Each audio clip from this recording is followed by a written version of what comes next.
Bonjour, bienvenue dans cette nouvelle émission Quoi de neuf. Aujourd'hui, je reçois M. Louis Mauger. Il est l'un des porte-parole de l'intersyndicale des syndicats des retraités. Merci M. Mauger d'avoir accepté notre invitation. Et je me demandais, est-ce que vous venez donner de bonnes nouvelles aux retraités? Non, en règle générale, surtout dans la période dans laquelle nous sommes, la période septembre, octobre, novembre, c'est la période où est voté le plan de financement de la sécurité sociale. Et dans ce plan de financement, bien entendu, on imagine que chaque année, il y a une petite attaque. Quand ce n'est pas une grande, c'est une petite. Et notamment, cette attaque qui nous vise dans ce nouveau plan va concerner l'abattement.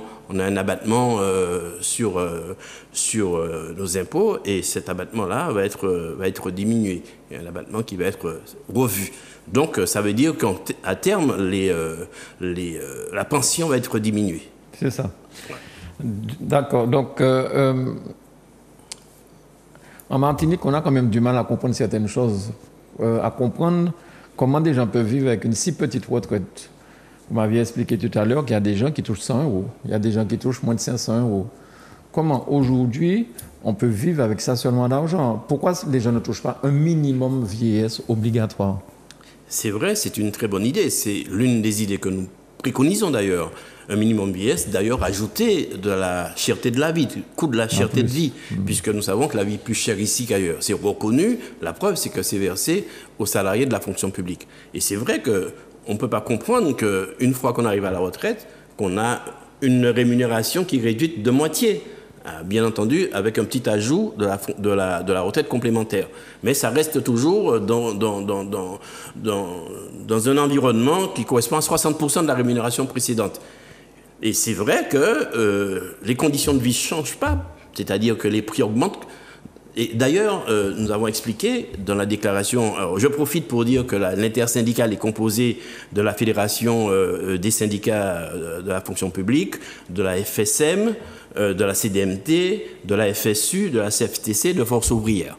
Donc je disais qu'aujourd'hui, et c'est plus un secret pour personne, puisque c'est une étude du Conseil économique, social et environnemental qui dit que les retraités consacrent 28% de leur pension rien que pour la consommation à l'alimentation. Oui. Alors, et quand on sait ici que l'eau est le plus cher de France, quand on sait que, notamment, les dépenses concernant la téléphonie mobile est de 60% plus chère qu'en France, on se demande, effectivement, avec si peu d'argent qui reste pour un pensionné retraite, comment il fait pour vivre? Et d'ailleurs, on observe que dans l'actualité, régulièrement, on nous montre des personnes qui sont dans le dénuement total. Alors, est-ce que ça veut dire que l'État est en train de nous pousser à faire, non pas une retraite par répartition, mais par capitalisation? C'est-à-dire que essayer de se dire, je n'aurai pas grand-chose à ma retraite, donc mettez-y de l'argent de côté, ou bien chercher quelque chose qui pourrait rapporter de l'argent pour essayer de vivre décemment. Je dis bien essayer, parce que bon. Mais ça existe déjà de toutes les manières, puisque les gens connaissent depuis longtemps l'épargne par l'assurantiel. Oui. Et l'avantage justement du régime général et de la protection sociale, c'était que tout au cours de notre vie, on pouvait, en travaillant, mettre justement dans une quête qui est la retraite, des sommes que nous pourrions retrouver plus tard, qui nous seraient restituées, et de la même valeur du coût de la vie. C'est ça la retraite. Ouais. Le problème, il est d'ailleurs celui de la pauvreté, de manière générale, en Martinique. Et quand on observe notamment que les gens travaillent très peu, ils travaillent très peu parce qu'il y a un chômage important. En plus, on connaît le phénomène de la sous-déclaration des salariés. Dans des secteurs, certains secteurs c'est connu, le secteur de l'agriculture, de l'aide à la personne, les gens sont très peu déclarés. Donc quand ils arrivent à l'âge de la retraite, ils se rendent compte qu'il leur manque plein de trimestres qui n'ont pas été validés. Et c'est ce qui fait que quand ils arrivent à la retraite, ils n'ont pas un droit à une retraite à taux complet. Enfin, disons que, vous donniez tout à l'heure le chiffre, je tiens quand même à donner celui-là, seulement 3187 retraités touchent une pension de 1200 €. Il faut savoir que dans le régime général, il y a 70 000 retraités et pour les fonctionnaires, 30 000. Grosso modo, nous sommes 100 000 retraités en Martinique. Oui. Donc, pour le régime général, il n'y a que 3 000 personnes qui touchent 1 200 euros. Autrement dit, il y a 40 à 50 000 qui ont des pensions de misère, entre 100 euros, comme vous le signalez tout à l'heure, 400 euros ou 800 euros. Mais ça ne va pas plus loin. D'accord. Alors, vous avez parlé des gens qui ne déclaraient pas. C'est vrai, les gens de maison, tout ça. Et vous me disiez tout à l'heure, avant de prendre l'antenne, qu'aujourd'hui, ça existe moins par rapport aux associations qui font cette aide à la personne. Et il n'y a pas de rétroactivité. On ne peut pas dire à quelqu'un qui peut prouver que vous avez eu quelqu'un là, la loi, non. Alors, à condition, alors si un employeur de bonne foi, coincé et ne peut pas faire autrement, il sera contraint de réparer ce qu'il n'a pas fait. C'est-à-dire que s'il a omis de déclarer parce qu'il y a des cotisations, et ce qui est malheureux, c'est qu'il faut observer que le salarié qui a une bulletin de salaire, il constate bien que la retenue a été faite sur son salaire. Simplement, l'employeur ne reverse pas à la sécurité sociale. Ouais. Donc, il y a effectivement cette truanderie qui existe et qui fait que le salarié... Et le drame, c'est qu'il découvre ça quand il part à la retraite. Puisque ce que la sécurité sociale aurait pu faire et qu'elle ne fait pas, ça aurait été de tenir informé le salarié chaque année de l'état de sa situation sur son compte retraite. Parce que c'est possible, ils ont tous les éléments, mais ce n'est pas fait. Si bien que le salarié découvre juste au moment où il part qu'il n'a pas de droit, il n'a pas d'ouverture de droit. En tout cas, s'il a des ouvertures de droit, c'est minoré et c'est quasiment rien parce qu'il ne totalise pas les 166 trimestres de cotisation qu'on demande pour quelqu'un qui devrait partir maintenant, là, aujourd'hui à la retraite. Quelqu'un qui serait dans 57, par exemple, qui ferait valoir ses droits à la retraite, eh bien, il faut qu'il fasse la preuve qu'il a cotisé pendant 166 trimestres. Eh bien, non. Alors, comment faire la preuve? C'est-à-dire, si on a, par exemple, des bulletins de salaire, parce qu'apparemment, certaines collectivités ou dans le privé, il manque 1 année ou 2 années. Et vous savez que vous avez fait ça, vous avez travaillé pendant 10 ans dans la même société, et puis la Sécu vous dit, ouais, mais là, il me manque 2 années. Oui, tout à fait. Alors, si effectivement, vous avez des bulletins de salaire, c'est important ce que vous dites. Si vous avez des bulletins de salaire, vous pouvez effectivement faire valoir auprès de la Sécurité sociale que le prélèvement a été fait, mais il ne leur a pas été versé. Alors, il appartient à la Sécurité sociale de se retourner contre les personnes s'ils sont vivants encore. D'accord. Maintenant, pour ce qui est de la retraite, la plupart du temps, lorsqu'on sait qu'il y a un turnover très important des entreprises, à une époque, quand j'étais moi-même salarié à la Sécurité sociale, j'observais qu'il y a 5000 entreprises qui se créaient chaque année et 5000 qui disparaissaient. Donc, c'était une petite mécanique qui montrait bien qu'il y avait une organisation de l'invisibilité. Hein. On créait, en même temps on disparaît. Bon, et c'était toujours les mêmes volumes. Bon, donc, ça veut dire qu'il y a des gens, effectivement, qui sont condamnés à ne pas pouvoir se faire reconnaître. L'entreprise n'existant plus, vous ne pouvez pas vous retourner contre elle. C'est ça. Hein, voilà. Et ça, c'est le lot de pas mal de salariés. Alors, il y a une question, on discutait de ça la semaine dernière, j'espère que cette personne écoute et pourra éventuellement apprécier la réponse. C'est une dame qui a travaillé plus de 20 ans dans une société dans le privé. Oui. Et aujourd'hui, elle est en collectivité et on lui propose de faire un stage pour pouvoir être titularisée.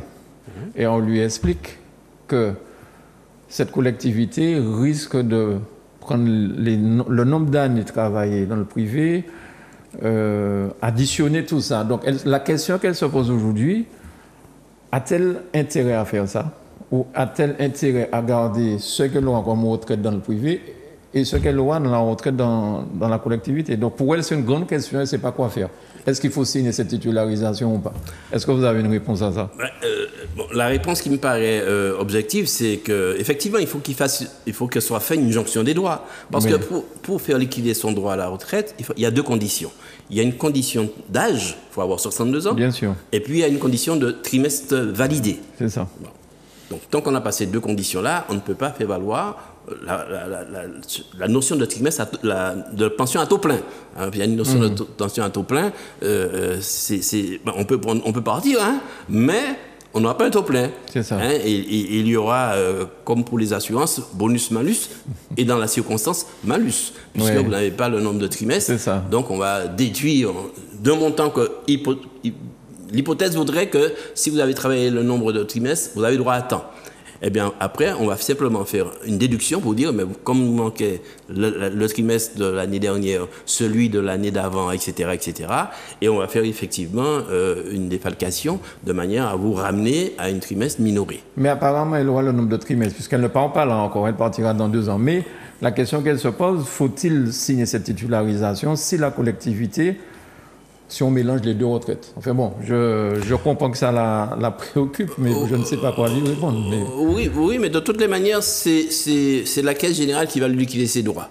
D'accord. Donc le service public va simplement ramener tous ses droits au même endroit, hein, parce que tous les droits collectés, comme vous avez travaillé par exemple en Guyane pour l'armée ou pour je ne sais pas trop quoi, on va rapatrier vos droits simplement en établissant un certificat qui sera remis à la CGSS. Et c'est ça qui va faire valoir l'ouverture de vos droits. Puisque... En tout cas, on a intérêt quand même à se préoccuper de sa retraite quelques années avant la date fatidique. Et même régulièrement chaque année. Même régulièrement chaque année, parce que c'est vrai que si au dernier moment, on se préoccupe de ce genre de choses, avec la fatigue, avec le nombre d'années, on est moins vivace. D'accord. Effectivement, en faisant tout simplement une demande à la sécurité sociale, elle aurait dû le faire automatiquement. Oui. Mais en faisant une demande du compte individuel retraite, on a chacun un compte individuel retraite. On devrait pouvoir chaque année dire aux salariés, mais vous avez collecté à ce jour tant de trimestres. D'accord. Et à ce moment-là, si un trimestre n'a pas été déclaré, le salarié a la possibilité de se retourner tout de suite contre l'employeur pour lui dire « mais vous avez oublié de me déclarer le premier ou le deuxième trimestre ». Et donc de se rétablir rapidement dans ses droits. Donc ça aurait été effectivement la bonne démarche, telle que vous le suggérez, que chaque année, mais chaque personne s'occupe effectivement de sa situation et fait sa réclamation. Et normalement, la Sécu ne devait pas poser de problème pour dire à quelqu'un « voilà l'état de votre situation ».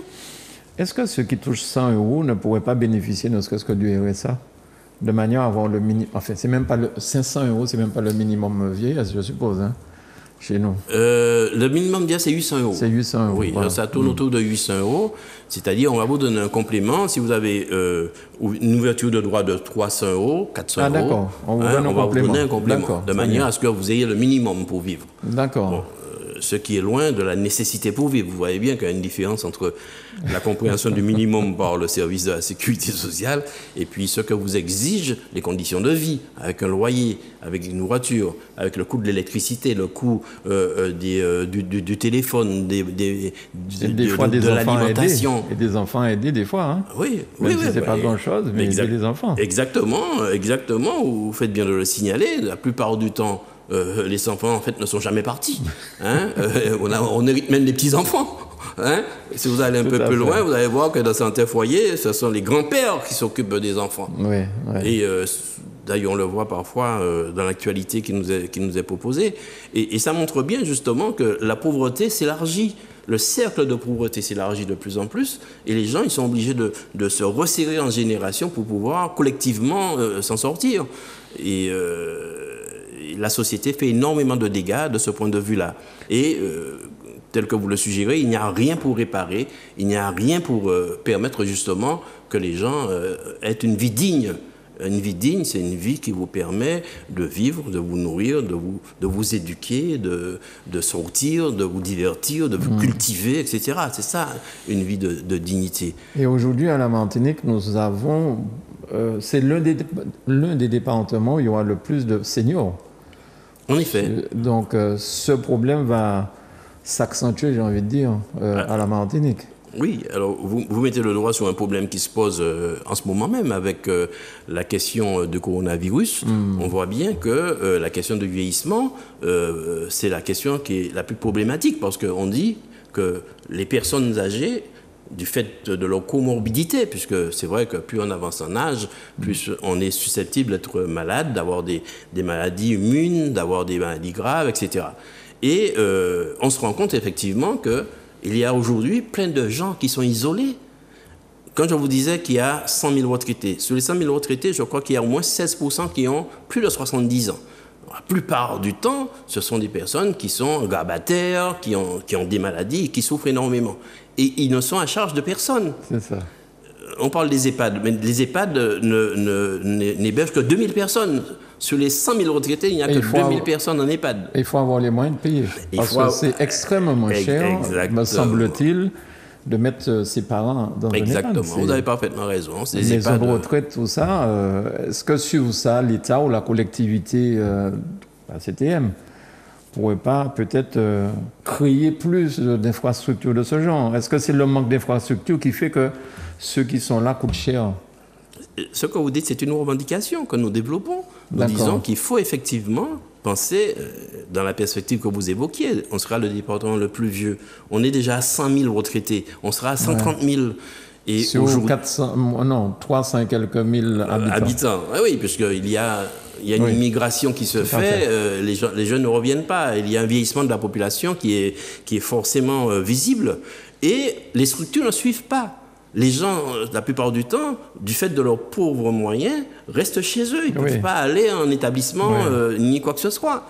De notre côté, on se rend compte que les services d'aide à la personne, ces associations n'ont pas non plus les moyens de faire face. C'est ça. Parce que l'aide que donne la CTM à l'autonomie, parce qu'il y a une aide à l'autonomie et au handicap, mais c'est une aide qui est tellement minime que les associations ne font pas grand-chose pour les personnes qu'ils ont à charge.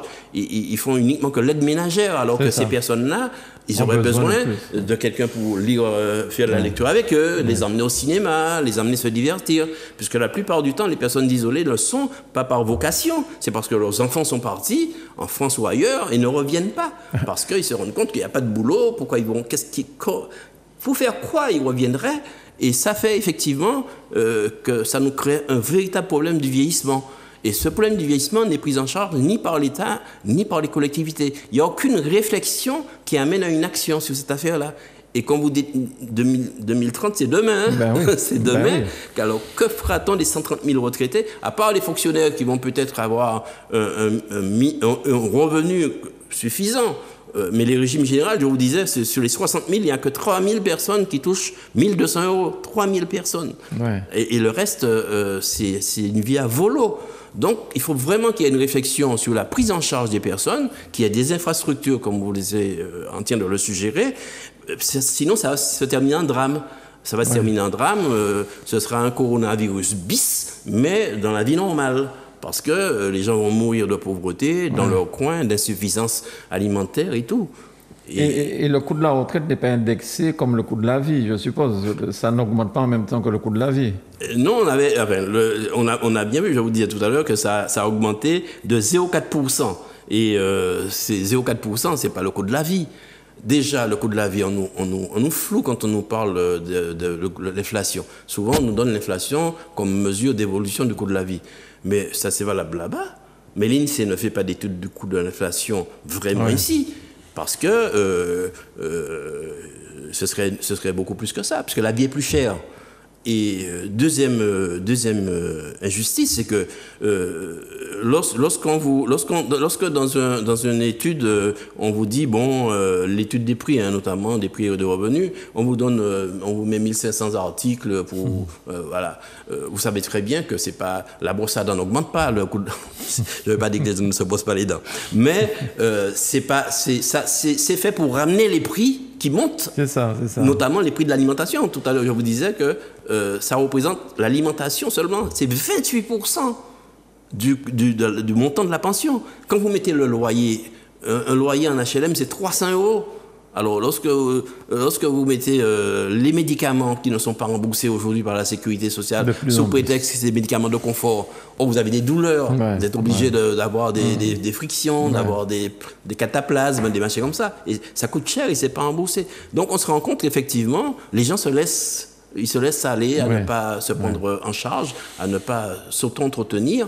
Et le responsable, c'est la pauvreté. C'est le système dans lequel nous sommes, un système capitaliste qui ne pense pas au bonheur des gens, qui ne pense pas à l'épanouissement des gens. C'est un système où c'est ça ou faire ouais. Donc, on ne peut pas envisager un avenir pour les personnes âgées dans un tel système.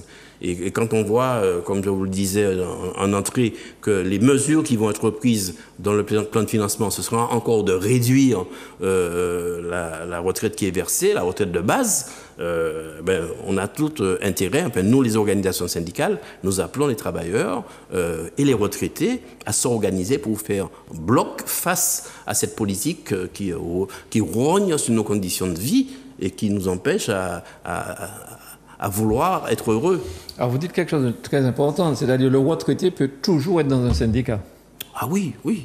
D'accord. Ah oui. Il ne faut pas se dire je suis à la retraite, c'est fini. C'est fini. Non. Les retraités et les actifs, nous avons comme pratique qu'il y a un lien.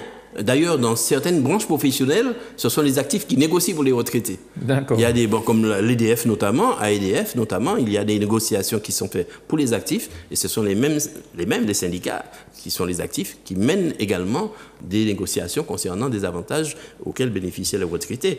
Et si on y prend garde, ça diminue comme peau de chagrin. Donc nous avons intérêt, et chaque année c'est le cas.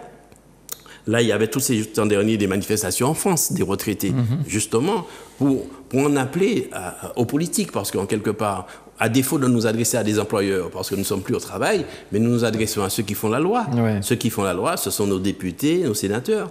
Et régulièrement, nous les interpellons pour leur dire, mais intervenez de manière à ce qu'on respecte ici, de la même manière qu'on considère que pour le secteur de la banane, il y a ce qu'on appelle l'OPOSEI, qui est une politique pour réduire les coûts des entrants.